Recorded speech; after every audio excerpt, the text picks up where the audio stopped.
Okay, welcome back, guys. We are blessed to have Wonder Boy back. Our friend Ben has rejoined us for the summer. We can finally get some stuff done around here. He is one of the main reasons that that I'm recording this podcast right now, because he's going to hold me to my dates. We've got a podcast Tuesday. It's actually Wednesday, but we're going to record a day late. But we're going to try to shoot these things or record these things on a very consistent basis going forward. I'm also going to go back a little bit to the original format that we were doing. I've got a list of generated questions that I think are important and have kind of held on to that we're going to try to tackle. A little bit shorter structure to it. We've been also really lucky to work with some great partners and friends, quite honestly, who we have done podcasts with on their podcast channels or whatever you want to call them, and they are allowing us to share those podcasts. So I think Ben just put one up from Tony Peterson, from Sporting Dog Talk. We also have one coming up from a friend of ours, Bob Owens, that we're going to be sharing with you guys. So we've got a few of those that are kind of in the can right now that we're going to be giving you as well. But going to go back this week, or I should say this time, on a question that came from, it actually was a Facebook message. So what I'm going to do is I'm just going to read you the message. I messaged him back. The guy's name was Brad, Wisconsin guy. I messaged him back and I told him, man, there's kind of a lot in this question. He sent it to me as just a Facebook message. He did make mention that he listens to the podcast, which I appreciate all of you guys doing that. He asked if we could maybe address it on the podcast. So I've put off his answer for about 2 or 3 weeks now. But I'm going to read you the question and then we'll dig into it a little bit. I've got several questions like this, and then more recently we've done some workshops. We've got one workshop coming up yet, which is going to be the end of this month. It's May 31st to June 2nd. Workshops for me are energizing.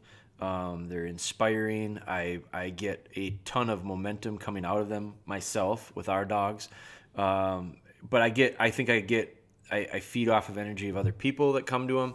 So I've got several things that have been in my mind since we started doing the workshops that are going to be great topics for discussion. It's also allowed me to kind of reassess some of my training stuff, and I'll get into sharing some of that stuff with you too, because no dramatic or drastic changes, just things that I've probably overlooked, probably became dull a little bit in my own training with my own personal dogs. My own personal dogs haven't had a lot of work up until recent times. So due to schedule, due to weather, due to clients' dogs being here, we don't have any clients' dogs right now. So I'm down to my 3. Feels like we don't have any dogs right now. We've got 3.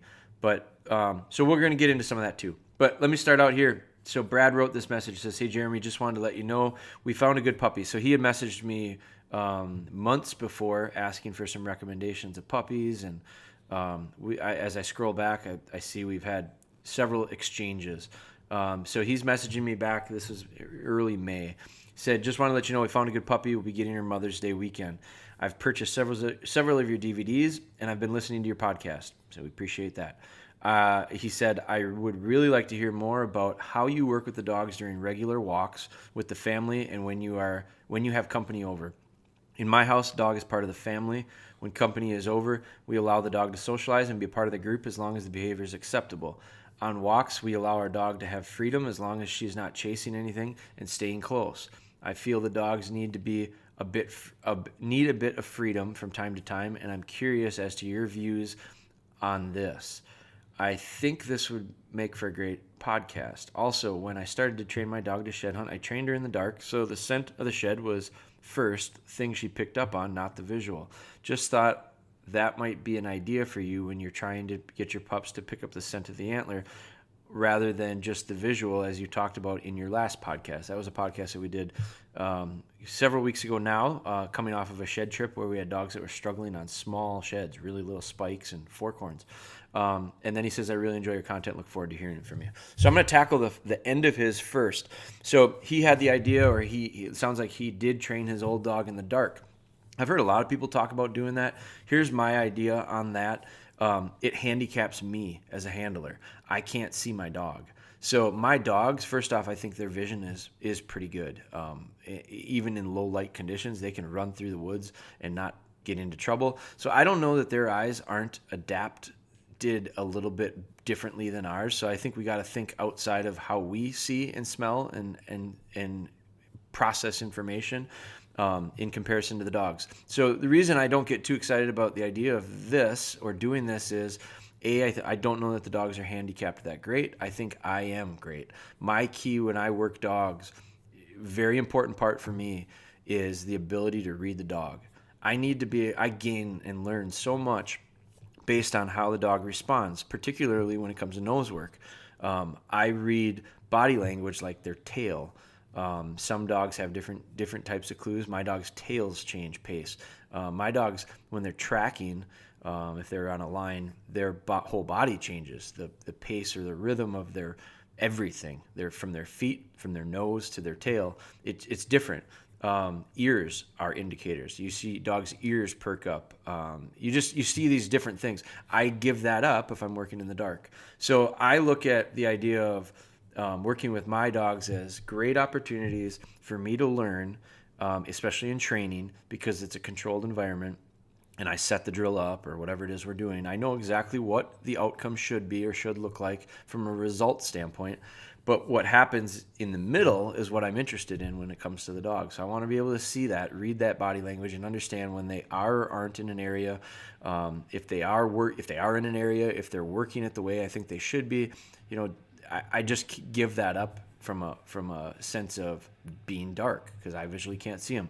As far as the nose goes, again, I don't think because their noses are so strong and dominant over the eyesight, for themselves, I just don't know that you're gaining a ton because I don't think their eyes are handicapped nearly like ours. And I think they're going to use their noses the same. I think what my struggle was with those young dogs was I had dogs that were visually hunting with their eyes more than their nose. And so what I want to do is I want to create training drills, and I have over the last couple of weeks, especially because I'm doing some things, and I can get into this later, but I'm doing some things at greater distances with my dogs. And so I have made a point of focusing on always incorporating some nose work. And when I say nose work into my setup of drills, like I'll do a cycle of drills. And so in that cycle, I'll have something that's nose specific. That might be burying tennis balls in cover. It might be brush piles. It's all these literally physical barriers that they cannot see it. So they'll have to use the nose. And I'm going to get these dogs to also start slowing down a little bit. That goes bigger than just nose work. But I need to slow things down with my dogs. I get in a hurry. I have 20 minutes to work a dog, so I try to fit in 30 minutes worth of training in 20 minutes, and I don't think it's productive. I lost that 20 minutes because I didn't do it right. So if I have 20 minutes, I should try to fit. Now my mentality is don't try to fit 20 minutes of training into 20 minutes. Try to fit 10 minutes or 5 minutes of training into 20 minutes. So it's a real opposite mentality. But what it's doing is it's forcing me to slow down. I have to slow the pace down because I get in routine and I become sloppy, and when I become sloppy, my dogs become sloppy. So that's going off in another direction. But so those are some things that I think as far as the idea of training in the dark. Now, I don't think it's a bad idea if that's the only time you have. I trained a great dog years and years ago. Was one of my personal dogs, and I literally didn't have enough time to do it during the day. So I trained him in the dark because when I'd get home from work, by the time I got everything done, had my son, he was really little at that time, he would go to bed. I'd go across the street and I would train on a soccer field in the dark. It was the only time I could get away with it because there weren't people around. It was at a school, and so it was convenient for me. But I did it in the dark because A, I didn't have enough time during the day, and B, it was the only time I could use that field without getting kicked out. So but I'm not saying don't train in the dark. I'm saying that was the reasoning that I did it. So let's go back to his questions here. Really like to hear about how you work with the dogs during regular walks and with the family, and when you have company over. So I think what we need to do. So I think this question here is, he has a puppy. That was Mother's Day, when was Mother's Day? A couple weeks ago? Yeah, last week or 2 weekends ago. Week or two ago. So he's got like an 8 to 10 week old puppy probably right now. Now, what I'm guessing, and it'd be easier in conversation, but what I'm reading into this is, and I hear this a lot from people, and I think it's a mentality that some people take, is you just got to let them be puppies for a while. You can't put so much. Now, I agree you can't put a ton of pressure on young dogs. I think you have to have very realistic expectations and have an understanding of what they're capable of, what they're not capable of, and be okay with that, because you're not going to change that. But what I do think you need to understand is, just because their attention span is short, just because they're little puppies, just because they're real cute, doesn't mean that they can be hellions, doesn't mean that they can go roughhousing, doesn't mean that they can run about. That is the quickest way to develop a dog that becomes super independent and a little bit combative towards our training. For a lot of reasons. I think they're going to form bad habits. I think if you let your dog run amok, it will form bad habits. It's inevitable. So I think what we want to do, the other thing I think is, fast forward 6 months.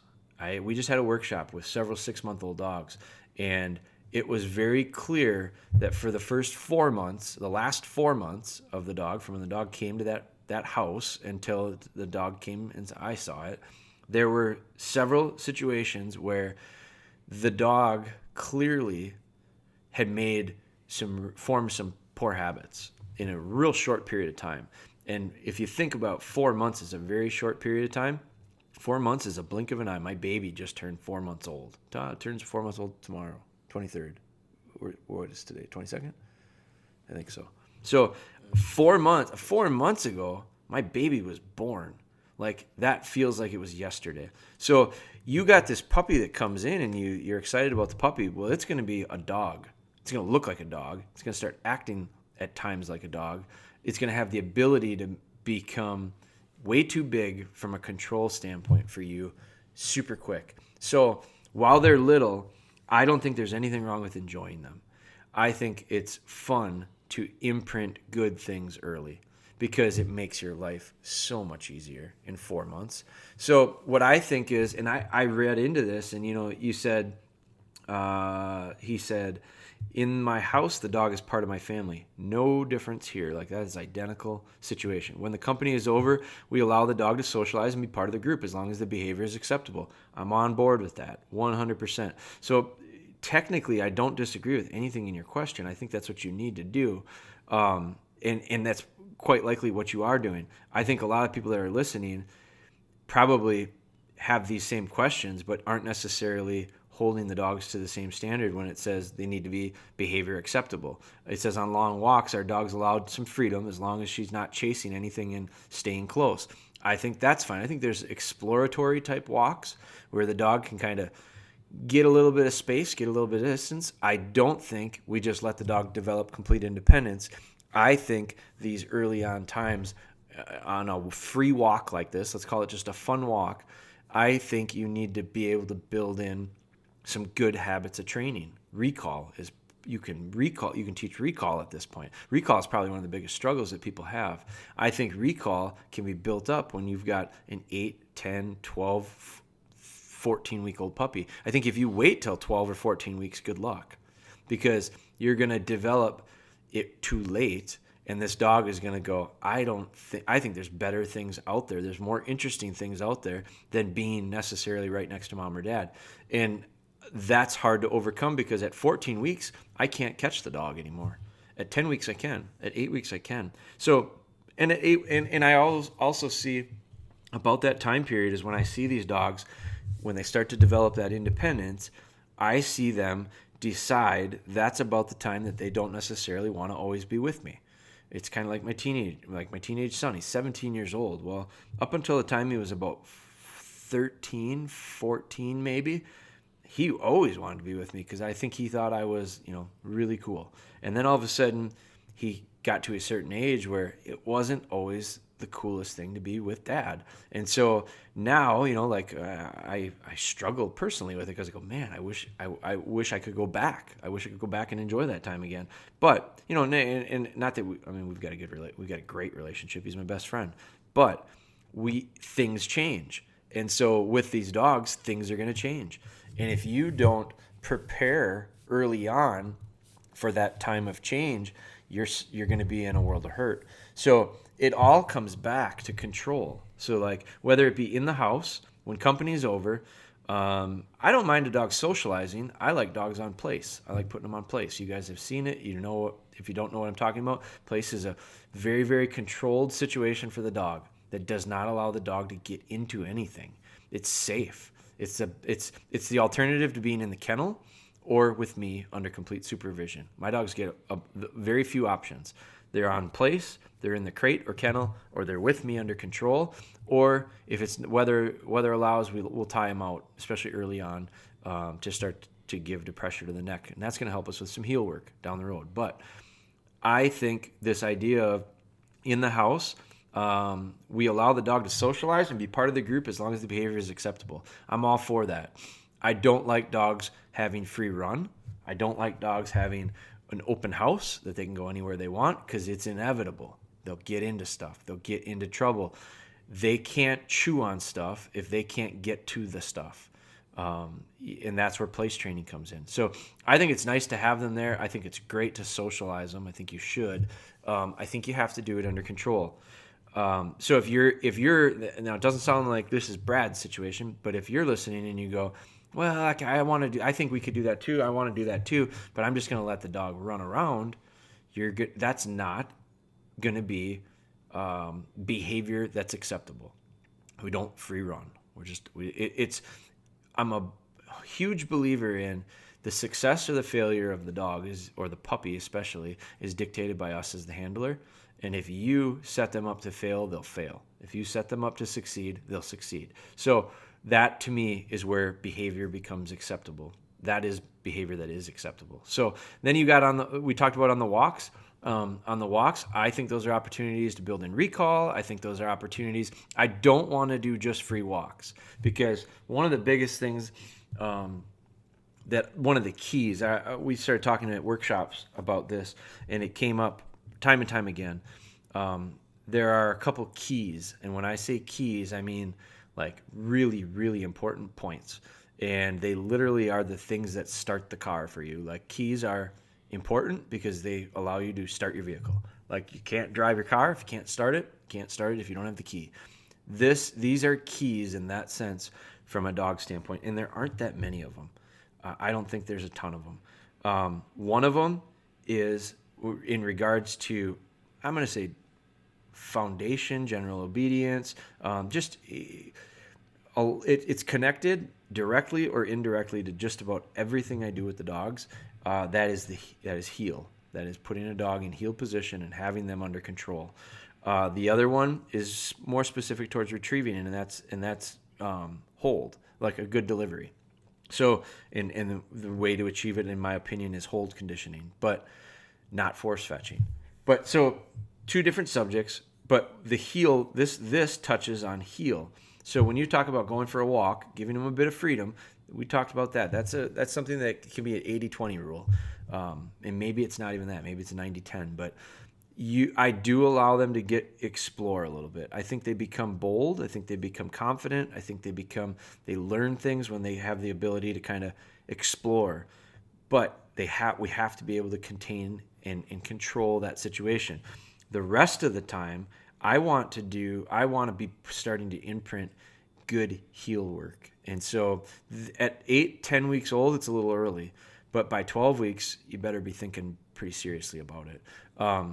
So 8 to 10 weeks, that what I find typically, and every dog is a little different, but what I find typically is they'll follow you around most of the time. Like, they don't necessarily want to get out and get in front, and definitely not very far if they do. So most of the time, I take these walks that you're talking about. On walks, we allow the dog to have freedom as long as he's not chasing anything and staying close. You'll find that with that 8-week-old puppy, for the next couple of weeks, the majority of the time you can go for walks and they're just going to follow you. I love that. I love imprinting the early idea of you're the leader, they're going to follow you. I do it, and if you look on Facebook or Instagram way back when, and you'll see it again, the next puppy we bring in, we heel our older dogs in heel position. I mean, they're in good, they're right where they need to be, and these little puppies pack right into that. And when I say pack in, I mean like they become part of the pack. And I just saw one the other day where we were walking, and I had 3 or 4 dogs on heel, older dogs, and we're walking down the road, and this little pup was with us. It was, I don't even know how old, 12 weeks maybe, but I don't even know if it was a he or she, to be honest with you. But they were coming along with us, and as soon as I stopped, the puppy stopped. All these other dogs stopped. Some of them sat. This little puppy would stop, and then I'd heel them off. This little puppy would come with, and literally stay side by side with us. Those are all opportunities to start forming and molding this little puppy to do the stuff that you're going to end up doing down the road. It's just an easy way to get a jump start on it. So I do think you should take advantage of that. I think you have to take advantage of that. So those are the things. That is Brad's question. So I thought it was a really good question. Brad, I hope you're listening to this. We've got a couple other ones that we're going to do that are similar to this. I like these because I think they're kind of quick hitters. They're not super long, but I think they're valuable. So with that being said, fire away if you have questions that you think would be good to address. I love the options of I don't mind emailing back and messaging back. I think I'm limited with the amount I can cover in it because I talk faster than I type. So, but the other thing is conversation. Conversation is big because going back and forth. I have plenty of people that call with questions, and probably should record those because those would be great podcasts. Because then I get interaction. I can ask questions. A lot of times when someone asks me a question, I got to ask a couple questions of them. This guy, Brad, when he messaged me, I had to ask him. No, actually, this is a different one. There's going to be another one that I had to email or message back with a few questions for him in order for me to get the right information to feel like I could answer them complete. So like I said, these are kind of quick hitters. We're under 30 minutes, right? Yep. So we're under 30 minutes. If you've got questions, fire them away. Instagram, Facebook are the 2 biggest for us. Our YouTube channel, now that Wonder Boy is back, our YouTube channel will grow.